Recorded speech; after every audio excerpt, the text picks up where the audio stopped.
MP ছিলেন, chairman ছিলেন, মামু ভাইগনার ছেলে মিলে ওনারা টাকাগুলো বিদেশে পাচার করেছেন।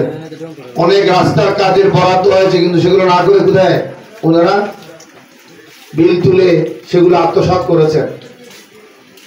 এই আত্মসাৎকারী যারা যারা মানবতার আজকে অধিকার থেকে বঞ্চিত করেছে, আগামী দিনে কি অধিকার বঞ্চিত যারা করেছে, আপনাদের উপর জুলুম করেছে, আপনারা তাদেরকে আর দেখতে চান?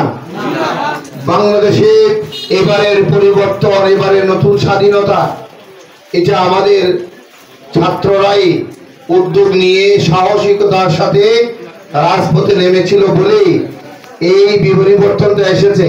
সুতরাং আর কোন চাঁদাবাজদেরকে আমরা ক্ষমতায় দেখতে চাই না। আমার সন্তানরা যেরকম চিন্তা চেতনায় পবিত্র, তারা একটা বৈষম্যহীন বাংলাদেশ চেয়েছে। সুতরাং সমাজের কোথাও আমরা বৈষম্য হবে এটা আমরা করতে দিব না। এই বাংলাদেশ পিছিয়ে আছে বড় একটি কারণ হচ্ছে দুর্নীতি।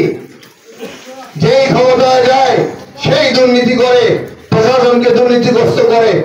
আমরা আর দেশে দুর্নীতি দেখতে চাই না। প্রিয় ভাইরা, বাংলাদেশ জামাতে ইসলামী শুধু কথায় বিশ্বাস করে না, কাজেও বিশ্বাস করে। জামাতে ইসলামী আমাদের ইসলাম ভাইকে এখানে পেশ করেছিল, আপনারা একবার নির্বাচিত করেছেন, আর একবার তিনি বিপুল ভোট পেয়েছিলেন। তার বিজয়কে ছিনিয়ে অন্য আরেকজন পরাজিত প্রার্থীকে তারা বিজয়ী করে ঘোষণা করেছিল।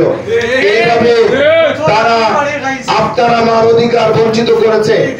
সুতরাং আমাদের ইসলাম ভাই আপনাদের কাছে পরীক্ষিত একজন নেতা।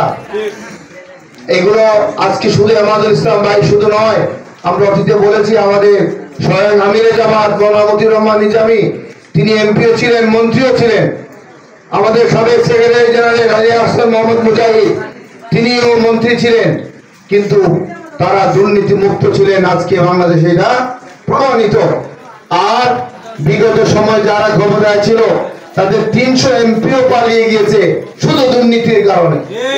সুতরাং জামাতে ইসলামী আজকে আপনাদের সামনে দ্বিধাহীন চিত্তে ঘোষণা দিতে পারে, আমাদের একজন আধা কর্মীও কোন দুর্নীতির সাথে জড়িত থাকতে পারবে না।